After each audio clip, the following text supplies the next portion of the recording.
ಸ್ನೇಹಿತರೆ ನಮಸ್ಕಾರ. ನಮ್ಮ ನಾಡು ನುಡಿ ಯೂಟ್ಯೂಬ್ ಚಾನೆಲ್ಗೆ ಸ್ವಾಗತ. ಸ್ನೇಹಿತರೆ, ಶ್ರೀ ಗುರುಚರಿತ್ರೆಯು ಧರ್ಮ ಕರ್ಮ ಆಚರಣೆಗಳ ಜ್ಞಾನ ಭಂಡಾರವೇ ಆಗಿದ್ದು, ಓದಿದಂತೆಲ್ಲ ನಮ್ಮಲ್ಲಿ ಬದಲಾವಣೆಗಳು ನಿಶ್ಚಿತವಾಗಿ ಆಗುತ್ತದೆ. ಇದು ಅನೇಕ ಭಕ್ತರ ಅನುಭವವೂ ಕೂಡ ಆಗಿದೆ. ಸ್ನೇಹಿತರೆ, ಬೆಂಗಳೂರಿನ ವಿದ್ಯಾರಣ್ಯಪುರದ ನಿವಾಸಿಗಳಾದ ಶ್ರೀಯುತ ಎಸ್.ಎನ್. ವಾಸುದೇವರಾವ್ ಅವರು ರಚಿಸಿರುವ ಶ್ರೀ ಸದ್ಗುರು ಚರಿತ್ರೆ ಲೀಲಾಮೃತ ಎನ್ನುವ ಕಾವ್ಯ ರೂಪದ ಗುರುಚರಿತ್ರೆಯನ್ನು ಈ ವಿಡಿಯೋದಲ್ಲಿ ನಾವು ಭಕ್ತಿಯಿಂದ ಪಠಿಸೋಣ. ಶುಕ್ಲಾಂಬರಧರಂ ವಿಷ್ಣುಂ ಶಶಿವರ್ಣಂ ಚತುರ್ಭುಜಂ ಪ್ರಸನ್ನವದನಂ ಧ್ಯಾಯೇತ್ ಸರ್ವವಿಘ್ನೋಪಶಾಂತಯೇ. ಗುರುಬ್ರಹ್ಮ ಗುರುವಿಷ್ಣು ಗುರುದೇವೋ ಮಹೇಶ್ವರಃ ಗುರುಸ್ಸಾಕ್ಷಾತ್ ಪರಬ್ರಹ್ಮ ತಸ್ಮೈ ಶ್ರೀ ಗುರವೇ ನಮಃ. ಶ್ರೀ ಗುರುಚರಿತ್ರೆ 1ನೇ ಅಧ್ಯಾಯ. ಭಕ್ತನಾಮಧಾರಕನೆಂಬ ಸದ್ಗುರು ಭಕ್ತನು ಸಂಸಾರ ಕಷ್ಟದಲ್ಲಿ ಅತಿ ನೊಂದಿದ್ದನು. ಗುರುಕರುಣೆ ಇಲ್ಲದೆ ಕಷ್ಟ ಕಳೆಯದೆಂದು ಗುರುವಿನ ದರ್ಶನಕ್ಕೆ ಗಾಣಗಾಪುರಕ್ಕೆ ನಡೆದಿದ್ದನು. ಅನವರತ ಮನದಲ್ಲಿ ಸ್ಮರಣೆಯ ಮಾಡುತ್ತಾ, ಹಸಿವು ನೀರಡಿಕೆಯ ಕಡೆಗಣಿಸುತ್ತಾ, ದರ್ಶನ ಪಡೆಯದೆ ಹಿಂತಿರುಗೆನೆಂದು ದೇಹ ತ್ಯಜಿಸಿ ಸಿದ್ಧನಾಗಿ ಮುಂದೆ ಮುಂದೆ ನಡೆದನು. ತಂದೆ ತಾಯಿ ಗುರು ಎಲ್ಲ ನೀನೇ ಎಂದನು. ನಿನ್ನ ಬಿಟ್ಟರೆ ಎನಗೆ ಗತಿ ಇಲ್ಲ ಎಂದನು. ಗೋಗರೆದರೂ ಏಕೆ ಕರುಣೆ ಬಾರದೆಂದನು. ಕಣ್ಣೀರ ಹರಸಿ ಗುರುಕರುಣೆ ಬೇಡಿದನು. ಕಂದನ ಕೂಗು ತಾಯಿಗೆ ಕೇಳಿಸಿದಂತೆ ಸದ್ಗುರುವು ಎದುರಾದ ಮುನಿಯ ರೂಪದಿ ಗುರುವನೇ ನೆನೆಸಿ ಪಾದಕ್ಕೆ ಎರಗಲು ಗುರುನಾಥ ನೆಲೆಸಿದನು ಭಕ್ತನ ಹೃದಯದಲ್ಲಿ. ಅಧ್ಯಾಯ 2. ಸಿದ್ಧಿಮುನಿಯಿಂದ ಗುರುಶಕ್ತಿ ವಿವರಣೆ. ಆಯಾಸದಿ ನಡೆದು ನಿದ್ರೆಗೆ ಜಾರಿರಲು ವೇಷಿತ ಸಿದ್ಧಿಮುನಿ ಸ್ವಪ್ನದಲ್ಲಿ ಕಂಡನು. ಹತ್ತಿರವೇ ಕುಳಿತು ಅಭಯಹಸ್ತ ತೋರಿ ನಾಮಧಾರಕನ ಹಣೆಗೆ ಭಸ್ಮವ ಹಚ್ಚಿದನು. ಎಚ್ಚೆತ್ತ ಭಕ್ತ ಮುಂದಕ್ಕೆ ಸಾಗಿರಲು ಕನಸಲಿ ಕಂಡ ಯೋಗಿ ಎದುರಿಗೆ ಕಂಡರು. ಚರಣಕ್ಕೆ ಎರಗಿ ತಾವು ಯಾರು ಎನ್ನಲು ನರಸಿಂಹ ಯತಿಯ ಶಿಷ್ಯ ತಾನು ಎಂದರು. ಪೂರ್ವಜರು ತಾನು ಗುರುವಿನ ಭಕ್ತರೆಂದು ಕಷ್ಟಗಳೇ ಇರಲಾಗಿ ಕಾರಣವ ಕೇಳಲು ಚಂಚಲ ಸಂಶಯ ಇರಬಾರದೆನ್ನುತ್ತಾ ನಂಬಿದವರ ಗುರು ಎಂದೂ ಕೈಬಿಡರೆಂದರು. ತ್ರಿಮೂರ್ತಿ ಅವತಾರವೇ ಸದ್ಗುರುವು ಎನ್ನುತ್ತಾ ಗುರುವ ಕೃಪೆಗೆ ಎಂತಹುದೇ ಭೇದ ಇಲ್ಲವೆಂದರು.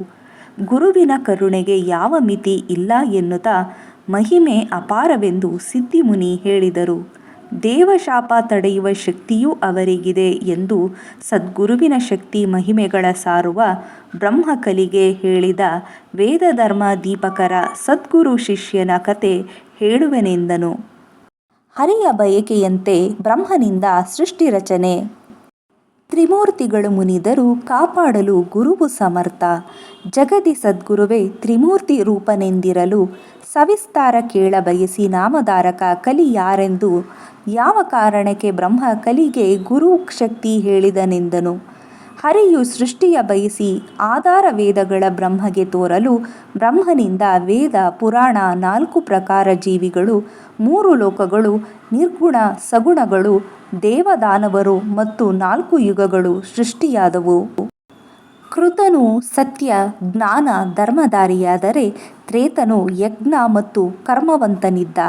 ದ್ವಾಪರನು ಯದ್ಯೋತ್ಸಾಹಿ ದಯೆ ನಿಷ್ಠುರತೆ ಉಳ್ಳ ವಿರೋಧ ಉಗ್ರ ಶಾಂತಿಗಳ ಸಮಾನ ಪಾಪಪುಣ್ಯದವನಿದ್ದ.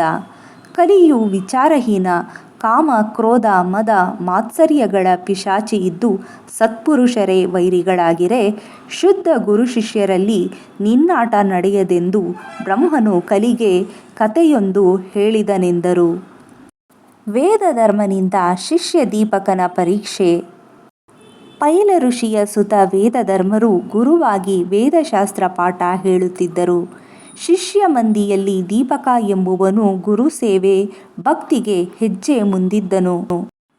ಒಂದೊಮ್ಮೆ ಗುರು ಶಿಷ್ಯರನ್ನು ಕರೆದು ಉಳಿದಿರುವ ತಮ್ಮ ಪಾಪಕರ್ಮ ತಿಳಿಸಿದರು.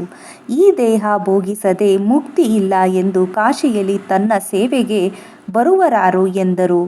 ಶಿಷ್ಯ ದೀಪಕ ಮುಂದೆ ಬಂದಿರಲು ಬರುವ ಅಂಟುರೋಗವ ಶಿಷ್ಯರಲ್ಲಿ ಅರುಹಿದರು. ಅಂಗಹೀನನ ಸೇವೆ ಬಲು ಕಷ್ಟ ಎನ್ನುತ್ತಾ 21 ವರ್ಷ ಕಷ್ಟದ ದಿವಸಗಳೆಂದರು. ಗುರುಭಕ್ತ ದೀಪಕ ಗುರು ಕಷ್ಟ ಅರಿಯಲು ಬಡವಾದ ದೇಹಕ್ಕೆ ಅದು ಸಲ್ಲದು ಎಂದನು. ಪಾಪಫಲವ ಅನುಭವಿಸೆ ತಾಸಿದ್ದನೆಂದು ತನಗದನು ವರ್ಗಾಯಿಸಲು ಕೈಯನೆ ಮುಗಿದನು. ಕರ್ಮಫಲವ ಬೇರೊಬ್ಬರಿಗೆ ಕೊಡಲು ಬಾರದೆನ್ನಲು ಗುರು ಶಿಷ್ಯರು ಬಂದಿಳಿದರು ಕಾಶಿ ಕ್ಷೇತ್ರಕ್ಕೆ. ಮರಣಿಕರ್ಣಿಕೆಯಲ್ಲಿ ಮಿಂದು ಈಶನ ಪೂಜೆ ಮಾಡಿ ಪಾಪಕರ್ಮ ಅನುಭವಿಸೆ ಗುರು ಸಿದ್ಧರಾದರು. ದೀಪಕನ ಪರೀಕ್ಷಿಸೆ ವೇದಧರ್ಮರು ಸಿದ್ಧರಾದಂತೆ ಕುಷ್ಠ ಕುರುಡು ನಾನಾ ರೋಗಗಳಿಂದ ಕೀವು ರಕ್ತ ಕ್ರಿಮಿಗಳು ದೇಹದಿಂದ ಹೊರಬರೆ ಗುರುವು ನಡೆಯದಾಗಿ ಹಾಸಿಗೆ ಹಿಡಿದರು. ಭಿಕ್ಷೆಯಲಿ ಹಸಿವನೀಗಿ ಸೇವೆ ನಿಷ್ಠೆಯಿಂದಿರಲು ಶಿಷ್ಯನ ನಿಂದಿಸುತ್ತಾ ಗುರು ಹೊಡೆದು ಬೈದಾಡಿದರು. ಗುಣದೋಷ ಎಣಿಸದೆ ಗುರು ಸೇವೆಗೈದಿರಲು ನಿಷ್ಠೆಯನು ಶಿವ ಮೆಚ್ಚಿ ಶಿಷ್ಯನ ಹರಸೆ ಬಂದನು. ಗುರುಭಕ್ತಿ ಸೇವೆಗೆ ತಾ ಒಲಿದಿಹನೆಂದು ಬೇಕಾದ ವರವ ಕೇಳಿಕೋ ಎಂದಿರಲು ವ್ಯಾಧಿ ಪರಿಹಾರಕ್ಕೆ ವರ ಬೇಡುತ್ತನೆನ್ನುತ್ತ ಗುರುವಿನ ಅನುಮತಿಯ ಯಾಚಿಸಿ ನಿಂತನು. ನನ್ನ ಕರ್ಮವು ನನಗೆ ನಿನ್ನ ವರ ಬೇಡೆನ್ನಲು ಶಿಷ್ಯ ವರ ಬಯಸದಿರೆ ಶಿವನು ಮನದಿ ಮೆಚ್ಚಿದನು. ಹರಿಗೆ ಗುರುಭಕ್ತಿ ಶಿವ ವಿವರಿಸಲು ಹರಿಯೂ ಪ್ರಸನ್ನನಾಗಿರೆ ನಿನ್ನ ಭಕ್ತ ನಾನಲ್ಲ ಸ್ಮರಿಸಿಯೂ ಇಲ್ಲವೆಂದನು. ಗುರುವು ತ್ರಿಮೂರ್ತಿ ರೂಪ ಅವರ ಸೇವೆ ನಮಗೆ ವರ ಬೇಡು ಎನ್ನುತ್ತಾ ಹರಿಯುತ್ತಾ ನಿಂತಿರಲು ನೀವುಗಳೇ ಗುರುವಲ್ಲಿ ಆ ಗುರುವೇ ಇಲ್ಲಿ ಗುರುವೇ ಎಲ್ಲ ನನಗೆಂದು ಶಿಷ್ಯ ಕೈ ಮುಗಿದನು. ಗುರುಭಕ್ತಿಯ ಮೆಚ್ಚಿ ಮತ್ತೂ ಪರೀಕ್ಷಿಸೆ ಏನಾದರೂ ಬೇಡೆಂದು ಹರಿ ಹಠ ಹಿಡಿದಿರಲು ನೀಡುವುದೇ ಆದರೆ ವರ ನೀಡು ಎನ್ನುತ್ತಾ ಗುರುಭಕ್ತಿ ನಿಷ್ಠೆ ಹೆಚ್ಚುವುದ ಬೇಡಿದನು. ಗುರುಭಕ್ತಿ ಅರಿತ ಗುರು ವೇದಧರ್ಮರು ಆಟ ಸಾಕೆಂದು ರೋಗದಿಂದ ಹೊರಬಂದರು. ಗುರು ಶಿಷ್ಯ ದೀಪಕಗೆ ಮನದುಂಬಿ ಹರಸಿ ಗುರುಭಕ್ತಿ ಸಾರಲು ಈ ಆಟ ಎಂದರು. ಅಧ್ಯಾಯ 3 ಹರಿಯ ಅವತಾರಕ್ಕೆ ದೂರ್ವಾಸರಿಂದ ನಾಂದಿ. ಗುರುವಿನ ಮಹಿಮೆ ಅರಿತ ನಾಮಧಾರಕನು ಗುರುಚರಿತ್ರೆಯ ಕೇಳಬಯಸಿದನು. ಗುರುನಾಥನು ತ್ರಿಮೂರ್ತಿ ರೂಪನೆಂದು ಹರಿಯ ಅವತಾರಕ್ಕೆ ಮುನಿ ಕಾರಣವ ಹೇಳಿದರು. ಅಂಬರೀಷ ರಾಜನು ಏಕಾದಶಿ ವ್ರತದಲ್ಲಿರೆ ದೂರ್ವಾಸರು ಬಂದು ವ್ರತಭಂಗ ಮಾಡಲು ಅನುಷ್ಠಾನ ಮುಗಿಸಿ ಸಮಯಕ್ಕೆ ಬರುವಂತೆ ಚಿಂತಿತ ಅಂಬರೀಷ ಮುನಿಗೆ ಕೈ ಮುಗಿದನು. ಮುನಿಯು ಬಾರದಿರೆ ಗಳಿಗೆ ಮೀರುತ್ತಿರೆ ದ್ವಂದ್ವಕ್ಕೆ ಸಿಲುಕಿ ಮನದಿ ನಿರ್ಧರಿಸಿದನು. ಎಲೆಯೇ ಅಡಿಗೆಯ ಬಡಿಸಿ ತೀರ್ಥವ ಸೇವಿಸಿ ಪಾರಣೆ ಮುಗಿಸಿ ಹರಿಗೆ ಕೈ ಮುಗಿದನು. ಪಾರಣೆ ಮುಗಿದಿರೆ ದೂರ್ವಾಸ ಮುನಿದು ಹಲವು ಯೋನಿ ಹುಟ್ಟಿಗೆ ಶಾಪ ಕೊಡೆ ಕೈ ಎತ್ತಿದನು. ಹೆದರಿ ಅಂಬರೀಷ ಹರಿ ಎನ್ನಲು ಶ್ರೀಹರಿಯು ನಿಂತನು ದೂರ್ವಾಸಗೆ ವಂದಿಸುತ್ತ. ಭಕ್ತನ ರಕ್ಷಣೆ ಎನ್ನದು ಎನ್ನುತ್ತಾ ಕೊಡುತ್ತಿದ್ದ ಶಾಪವ ಹರಿ ತಾ ಪಡೆದನು. ಬಂದ ಕಾರಣವು ಸರಿಯೇ ಫಲಿಸಿತು ಎಂದು ಶಾಪ ಹರಿಗೆ ಇತ್ತು ದೂರ್ವಾಸ ನಡೆದನು. ಸ್ನೇಹಿತರೆ, ದತ್ತಾತ್ರೇಯರ ಅವತಾರ ಹೇಗಾಯಿತೆಂದು ಮುಂದಿನ ವಿಡಿಯೋದಲ್ಲಿ ನೋಡೋಣ. ಸ್ನೇಹಿತರೆ, ಈ ವಿಡಿಯೋ ನಿಮಗೆ ಇಷ್ಟ ಆಗಿದ್ದಲ್ಲಿ ಲೈಕ್ ಮಾಡಿ, ಶೇರ್ ಮಾಡಿ ಮತ್ತು ಕಮೆಂಟ್ ಮಾಡಿ. ನಮಸ್ಕಾರ.